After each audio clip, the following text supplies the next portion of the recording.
Jemima, thanks very much indeed. Fantastic display. The wind's causing a few problems, but I have to say the display was fantastic. And how did it go? I was very pleased. The eagle just caught the wind, Fabulous, absolutely wasn't right, it? and he did that gorgeous stoop.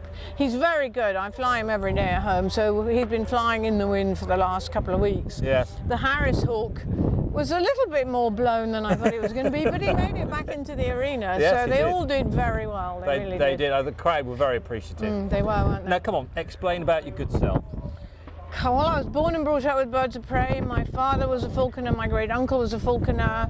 I tried to give it up and be an opera singer and obviously couldn't do it, so I'm back doing it now. I have to say, it's a fabulous sport, isn't it? It is, and the nice thing about falconry is there are so many different aspects to it. Yes. You've got training and flying a bird for demonstration, Yes. so you can teach people about the birds. You've got training and flying them for hunting. You've got the captive breeding side. You've got the rehabilitation side. Yes. We do research as well. We've done some really nice stuff with some of the birds recently, putting data loggers on their backs. Oh, yes. So that we can see how many wing beats they're doing and how they're using lift. Fascinating. Because the woman who's testing it is actually going to put them on, or already has put them on, Andean condors, to see where is a good place to release Andean condors and where isn't. So it's really useful to be able to use the captive birds like that. Absolutely. And we discovered that the peregrine does 6.5 wing beats a second. Really? He does 4. Good. Now, go on, explain about how many birds that you look after, you're currently looking after. Well, because we're open to the public, I have a lot of birds, Yeah. more than most people do. And I have, I guess at the moment, because it's the breeding season, somewhere around 280 birds. Really? And they range from burrowing owls about that big through to, we have a young Stella sea eagle that we bred last year. Oh, yes. So it makes this, well, he weighs 3.5 pounds. Yes. The Stella's weighs 12. Goodness me. Now, what would the wingspan of the The Stella be? wingspan on the Stellas is about, oh look, there's the bald eagle is up. Yeah, we have an eagle behind us. We have a bald eagle up and coming down to its owner.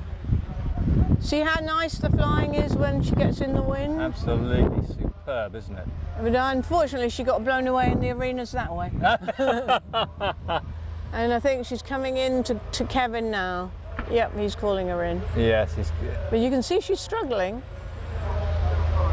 Yes, she is, isn't And down she comes, dropping and not dropping, and don't even think about my eagle. Yep. she? Get that, that's fabulous, isn't it? See, she's probably a little bit higher in weight than he wants her, because now she's gone below him and into the wind, so she's got to drop more. It's okay, don't worry, I'll protect you. I'll look after you. You do have to be very careful with birds of prey, because that eagle probably weighs about 7 pounds. So if you imagine, that eagle is half the size of my Stella sea eagle. Amazing. So the Stella's just huge. Yeah, absolutely. And the idea is that we're open to the public. We try and we fly just like you saw in the main arena. We do that 3 times a day at home with different birds. Yes. And try and teach people about how amazing they are. Wonderful. Well, thank you very much. I know you've got to go back to the arena in a few minutes. Thanks Yeah. very much indeed for sparing time with us. And I have to say the birds are absolutely tremendous. They are pretty special, aren't they? Thanks a certainly are. lot. Thank you. Thank you. Bye-bye.